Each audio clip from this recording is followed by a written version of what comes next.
Hello everyone, my name is Bushra Afaq. My roll number is 108। मैं DElEd first year PTEC Chandwara की छात्रा हूँ। आज का मेरा टॉपिक है पर्यावरण अध्ययन की कक्षा में शिक्षकों की भूमिका। पर्यावरण अध्ययन के एकीकृत स्वरूप के माध्यम से छात्र पर्यावरण के अंतर्गत समाज, राज्य, अंतर्राष्ट्रीय सहयोग, स्वतंत्रता, विभिन्न शासन प्रणालियों आदि की जानकारी प्राप्त करते हैं। साथ ही वे समाज में रहने की कला से परिचित होकर तथा स्वयं को समाज का अभिन्न अंग मानकर अपने उत्तरदायित्व का निर्वाह करने में सफल हो जाते हैं। बच्चों का अपना एक संसार होता है, उनका अपना पर्यावरण होता है, उसके साथ उनकी अपनी आत्मीयता तथा अंतरंगता होती है, जिसे समझने के लिए एक विशेष कौशल की ज़रूरत होती है। बच्चों की दुनिया को समझने के लिए उनके सीखने की प्रक्रिया, उनकी अभिरुचि तथा जिन स्थितियों में वे सीख रहे हैं, उनसे गहरा सरोकार रखने की ज़रूरत होती है।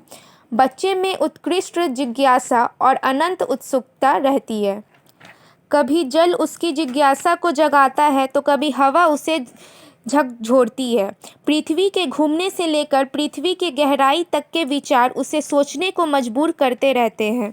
मौसम का बदलना, ऋतुओं का आना जाना, चंद्रमा की कलाओं का घटना बढ़ना, पक्षियों का उड़ना व चहचहाना, आंधी तूफान, बाढ़, सूखा, भूकंप इत्यादि का होना, आखिर ये सब क्या है, क्यों है, कैसे होता है, यही जिज्ञासा बच्चों को प्रकृति से जोड़ती है।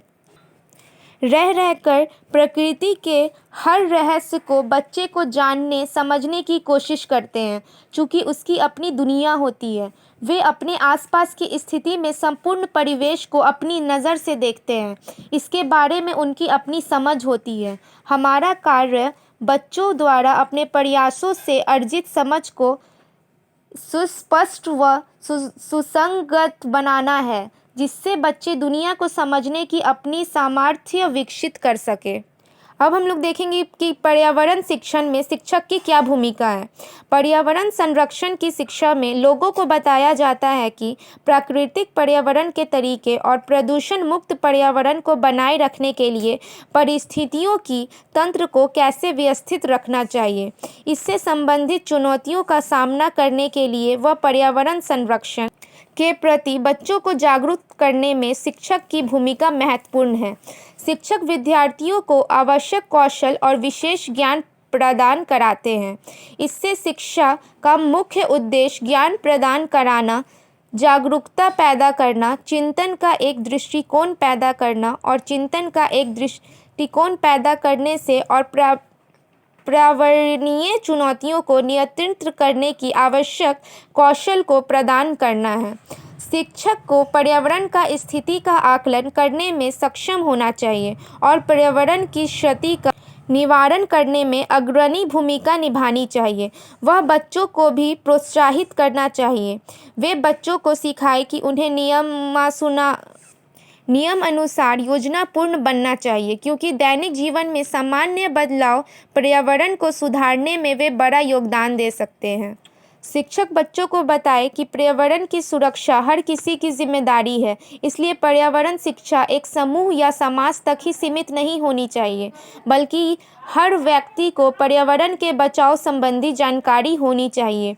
यह एक निरंतर और जीवन भर चलने वाली प्रक्रिया होती है तथा इसे व्यवहारात्मक होना चाहिए ताकि इसे भली भांति लागू किया जा सके।